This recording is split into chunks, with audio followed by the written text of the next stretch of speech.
Yeah. Yeah. You don't get it twisted. This fantasy shit is mine. Motherfucker! It's not a fucking game! Fuck what you heard! It's what you hearing. It's what you hearing. Listen. It's what you hearing. Listen. Blake's team sucks! Alright, welcome back to another episode of Trailer Trash Talk's Hurricane League Fantasy Talk. Wanted to get this episode out real quick just to kind of wrap up the regular season. Had an absolutely excellent episode with Brian last week, but I just felt like we needed to have something in between that pre-week 14 matchup and the start of the playoffs.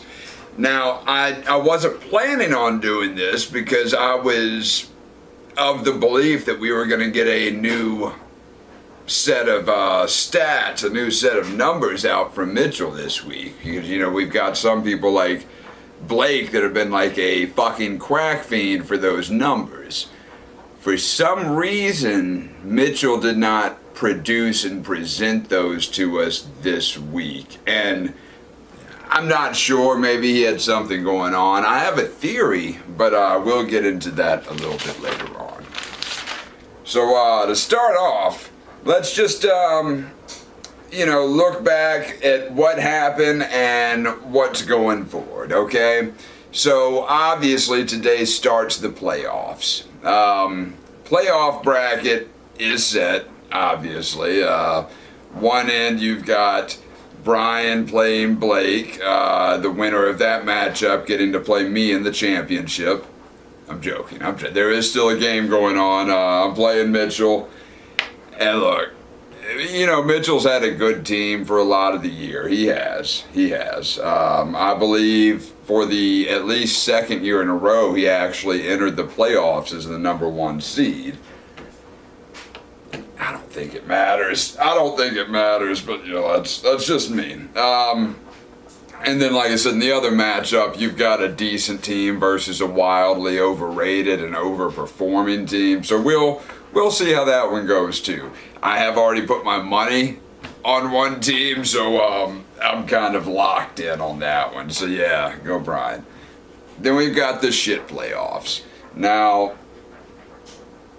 I was trying to contact Mitchell because he had suggested, and I don't remember if we brought this to a vote or not, but he had suggested doing a 1 versus 4 and 2 versus 3 in the shit playoff bracket as well.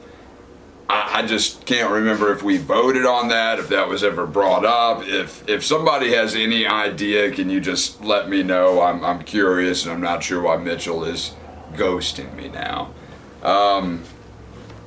But yeah, you got, I think, Justin and Jordan are playing each other, and Nick and Dusty. So there is a 50% chance as of now, as Brian pointed out on the last video, that we have someone who's never lost before losing the shit bowl, and I think that's really why we're all here. Speaking of here, how did we get here? Okay, that's a question I'm sure is on everyone's mind right now, because if you did hear correctly, which you did, I am in the playoffs. Now, I noticed some of you, that may be confusing. I had an atrocious start to the year, as some of you may recall.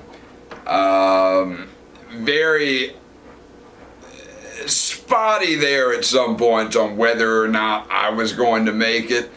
I wasn't worried, but I know a lot of you had things to say. The main reason I made it to the playoffs, though, when I was looking over the empirical evidence from the season, is that Dusty and Nick both went 1-5 to finish out the season.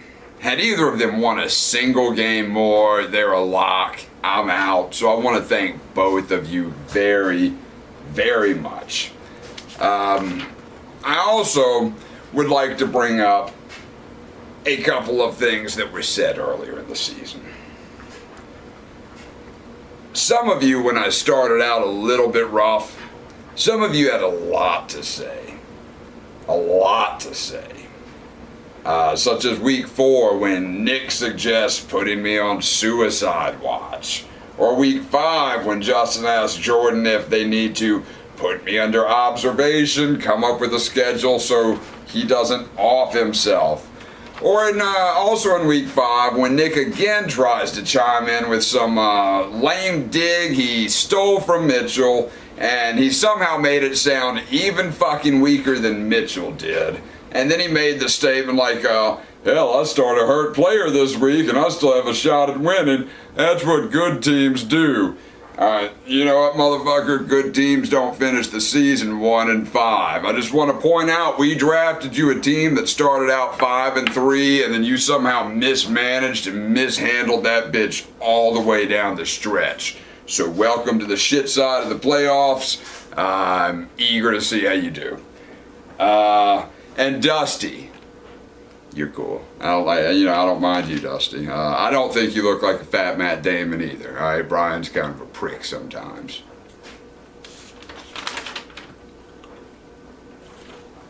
I also would like to point out on Monday, October 11th, sometime around 9:40ish, I sent you all a text on the group chat that read, first to go from 0-5 to the championship. Fuck you all. That message is looking pretty wise on my part at this point. I don't think any of you gave me any credit, so again, fuck you all. I'm in the playoffs.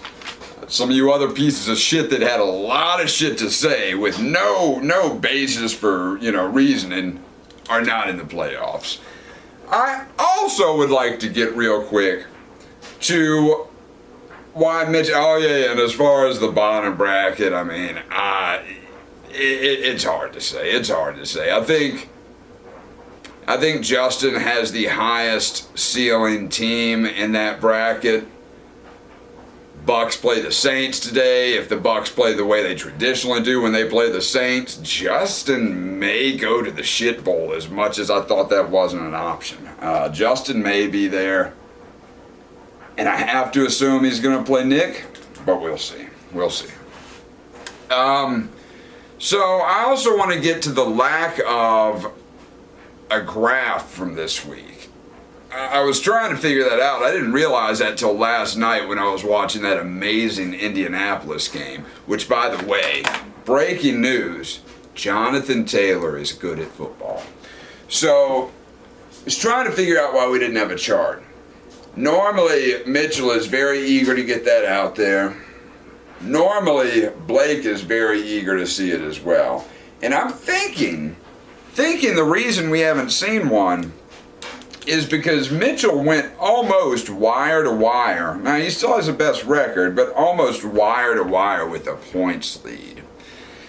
Yet somehow, on the last week of the season, Mitchell allowed a team that started the season 0-5. 0-5. He allowed that same team to overtake him for the lead in points scored for the season. Holy shit. That almost seems improbable. Not only that, Blake also passed Mitchell up to finish the season at second in points scored. Kind of astounding. So just to look at it, I mean, week 5, beginning of week 6, I was 0-5, and I was second to last in points scored. Over that span, I've had the second best record with by far the most points scored. So that's what happened. That's what the fuck happened. As recently as week 8, Mitchell, Nick, and Dusty were virtual locks, with Blake and Brian duking it out for the 4th seed, and I was in last place record-wise. How the tables have turned. Welcome to Thunderdome, bitches. Hope y'all have fun. Alright, well, before we get started with the games, I just want to say hope you all have a great day. Can't wait to see what this week brings. Suck my dick. No, but really, I hope you all, I want to wish each and every one of you a big helping of good luck.